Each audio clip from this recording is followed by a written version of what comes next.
I'm Julie Herman of Jaybird Quilt, and welcome back to my channel.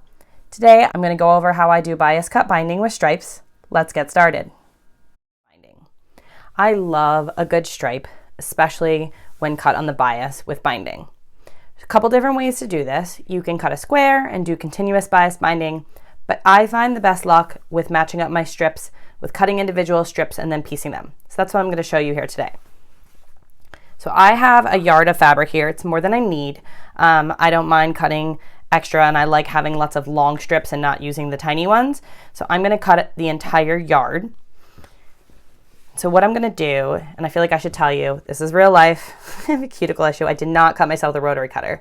Didn't do that. I would admit it if I did, but I didn't. I just have a cuticle issue. So Band-Aids and all, real life today. So hop back on in. What I am going to do is I am taking the cut edge and lining it up with one of the selvage edges. So this is going to create a big triangle, bigger than what you can see at the moment. And I do have photos of this on my blog. I have previously done this in photos. I just haven't recorded it. And so I wanted to record it today to give you another perspective on how to do this. So once you have that, and this does not need to be all the way over to the edge, it just needs to be lined up at a 90. So by having it on this strip, I know that I'm good to go. And I'm going to go ahead and take my straight ruler and line it up so that it is square, 90 degrees up here, and cut.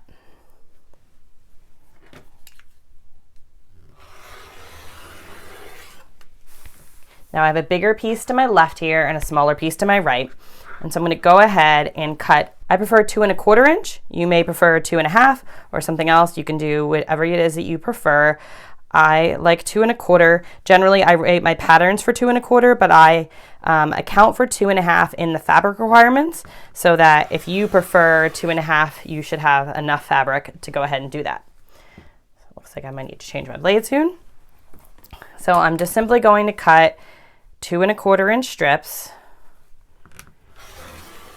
And like I said, I started with a yard, and since I started with a yard, I don't have to go all the way to the point here. So I'm going to stop pretty soon because I don't like to have more seams in my binding than necessary.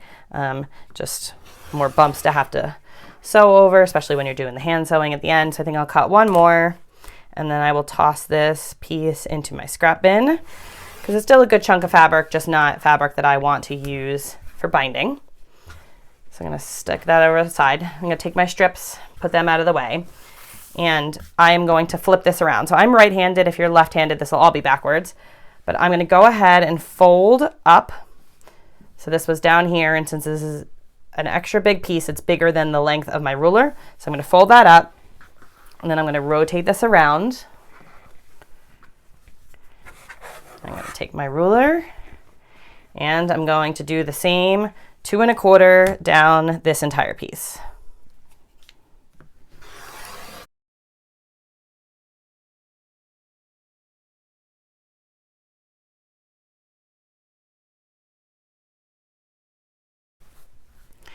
And now I am getting to a small part again. So I'm probably just going to cut one more piece. I definitely will have enough.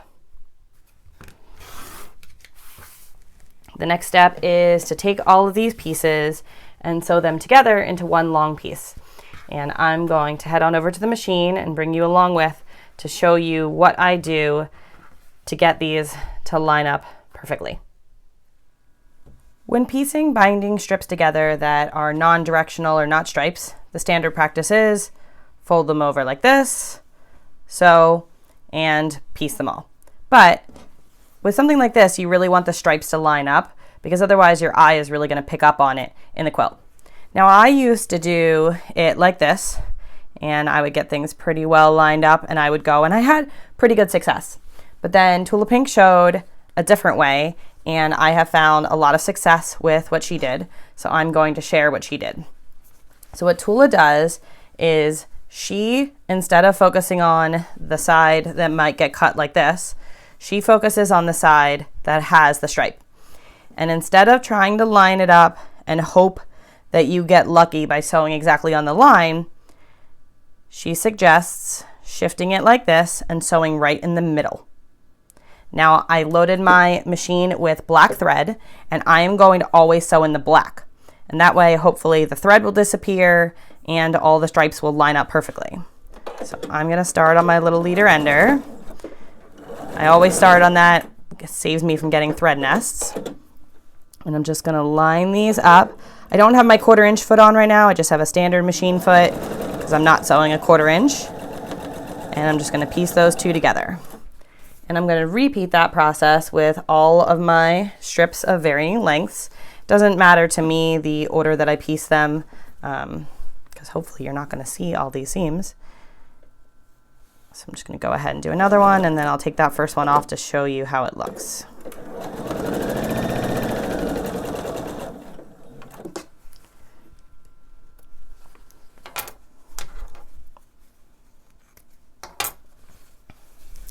And there we go. In a finished quilt, you are not going to notice that slight shadow that it creates. So I'm going to go ahead and take a regular pair of scissors, not my little snips, and trim off this, and trim off this, and here. And then I will go ahead and press the seam open. I like to press my binding seams open. I like to press almost every seam open, but especially binding, because I find if you press binding to one side, it really creates a lot of bulk in your finished quilt.